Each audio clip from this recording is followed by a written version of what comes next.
Have you ever felt that creeping sense of dread? A heavy weight that sits on your chest even when nothing bad has happened?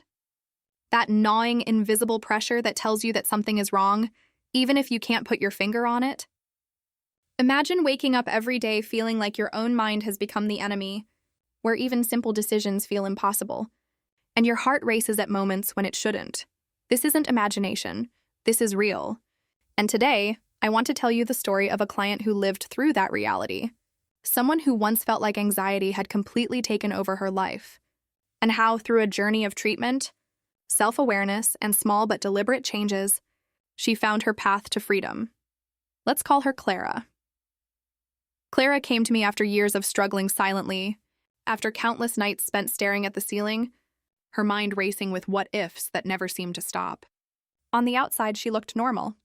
She worked, she smiled, she interacted with friends and family, but inside, it was chaos. She was trapped in a cycle where worry became her constant companion, where her thoughts spun endlessly, often drifting into fear and panic. I remember our first session vividly, because the moment she spoke, it was clear she had been carrying an invisible burden for far too long. Clara's anxiety wasn't the type that always announces itself dramatically. It wasn't just panic attacks, though she had experienced those. It was the subtle, almost invisible anxiety that creeps into every part of life.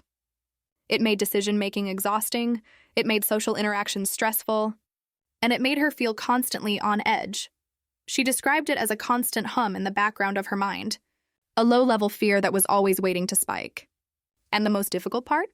She felt like no one else could understand what she was feeling because she looked fine. The first thing we did together was to give her anxiety a name and a framework. Anxiety, especially when it's chronic, often feels like it's an uncontrollable force. But the reality is, it has patterns, triggers, and underlying mechanisms that can be addressed. For Clara, a combination of cognitive patterns, avoidance behaviors, and a history of stressors had created a feedback loop. She worried about worrying, feared her own reactions, and became hypervigilant to every possible threat, real or imagined.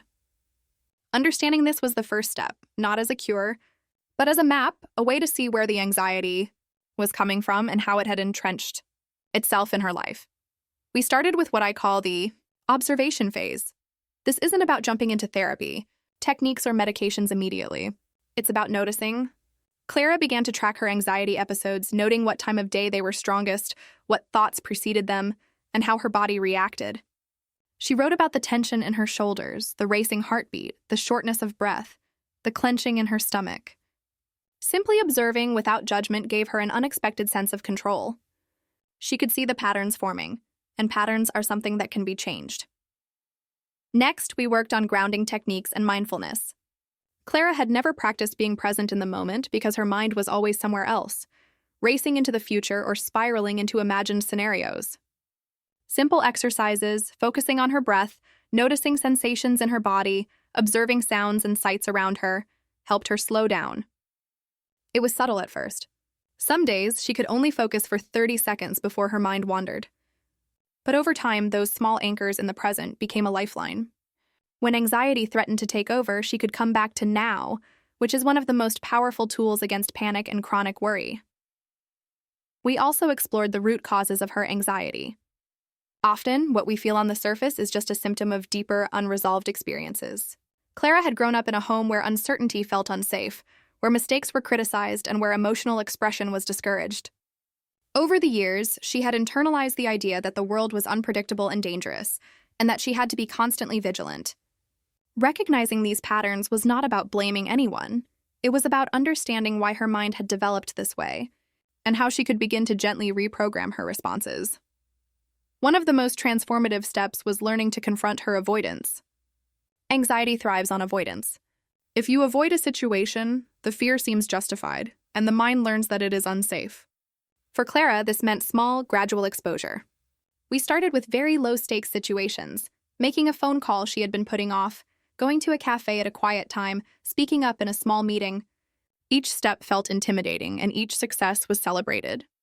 Anxiety didn't vanish immediately, but these steps proved to her that she could survive situations she'd been avoiding, and over time, she realized that avoidance was no longer the only option. We also addressed the physiological aspects of anxiety. Clara had become hyper-aware of her body's responses. her heart racing, her stomach tightening, her breathing quickening. We worked on controlled breathing techniques, progressive muscle relaxation, and simple exercises that helped her regulate the body's response to stress. Anxiety is not just a mental phenomenon. It lives in the body. Learning to soothe the body helped calm the mind, and vice versa. Medication was considered, but it was only part of the puzzle. For Clara, we used a cautious, thoughtful approach, focusing on therapy, behavioral changes, and mindfulness as the core strategies. Medication was there if her symptoms became overwhelming, but the real work was learning skills, changing patterns, and building resilience. This distinction is important.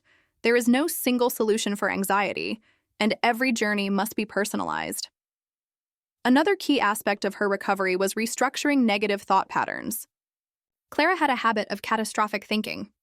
If I do this, it will go horribly wrong, or I'll embarrass myself if I speak up.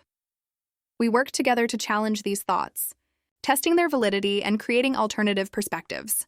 Cognitive restructuring is not about forcing positivity. It's about building realistic, rational ways of thinking that reduce unnecessary fear. Over time, she began to notice that most of her fears were exaggerated or unlikely, and this awareness dramatically reduced the intensity of her anxiety episodes. A significant milestone in Clara's journey was learning self-compassion. She had spent years berating herself for feeling anxious, believing that her fear was a personal failing. One of the hardest but most liberating lessons was understanding that anxiety is not a weakness, and that being gentle with herself was essential. She began to speak to herself as she would speak to a close friend, acknowledging her struggle, validating her feelings, and encouraging herself with patience and kindness. Social support played a critical role as well. Clara had isolated herself for years, fearing judgment and rejection. We explored ways for her to reconnect safely with friends, family, and trusted colleagues. Even simple acts like sending a message, attending a small gathering, or sharing a thought with someone she trusted were breakthroughs. These social connections reinforced that she was not alone, that vulnerability could lead to support rather than rejection. As Clara progressed, we focused on lifestyle adjustments to support her mental health. Sleep hygiene, balanced nutrition, physical activity, and structured daily routines became cornerstones of her recovery. Anxiety thrives on chaos and unpredictability, and by creating stability in her daily life, Clara found a stronger foundation from which to manage her thoughts and emotions. We also explored the importance of purpose and engagement. Anxiety can leave people feeling like life is happening to them rather than with them. Clara began engaging in creative activities she had abandoned, volunteering in small ways, and setting achievable personal goals. Each act of engagement, no matter how small, reinforced her sense of agency, self-worth, and connection to life. Over the months, Clara experienced relapses and setbacks, as is natural in any recovery journey. Some days, the anxiety felt overwhelming again. But instead of seeing these moments as failures, she learned to view them as opportunities to apply the tools she had learned, to observe her triggers, and to reinforce the skills she had been practicing. Recovery is rarely linear, and understanding this is crucial to sustaining long-term progress. One of the final, most powerful steps in Clara's journey was reclaiming her relationship with her body. Anxiety often creates tension, discomfort, and hyper-awareness of physical sensations. Through yoga, mindful movement, and regular exercise, she began to reconnect with her body not as an enemy, but as an ally. Movement helped release built-up tension, regulate her nervous system, and foster a sense of mastery and confidence. By the end of her treatment, Clara had transformed. She no longer felt dominated by anxiety. She had developed the skills to notice early signs, respond intentionally, and regain calm even in stressful situations. She had reconnected with herself, with others, and with life itself. Perhaps most importantly, she had reclaimed hope. Anxiety no longer defined her, and she had discovered that freedom was possible, not through avoidance, not through wishing it away, but through deliberate action, self-compassion, and professional guidance. Clara's story is not unique in its struggle, but it is unique in its resolution. Anxiety is a common experience, but its management is personal. Each step she took, acknowledging her struggle, observing her patterns, practicing mindfulness, challenging negative thoughts, reconnecting socially, caring for her body, and cultivating purpose, formed a blueprint that others can learn from. Recovery is possible, and it begins with the first small, courageous step. So, if you are watching this and recognize yourself in Clara's journey, know this: you are not alone. Your anxiety does not define you, and there are tools, strategies, and compassionate professionals who can guide you. Even a single small action today, a deep breath, a moment of reflection, a short walk, or reaching out for help, can start your journey toward freedom. Your mind is capable of change. Your body is capable of resilience. Your life is capable of light and meaning again. Clara's story is proof, and your story can follow a similar path. Step by step, day by day, choice by choice, you can reclaim your peace, your confidence, and your freedom from anxiety. Take a deep breath right now.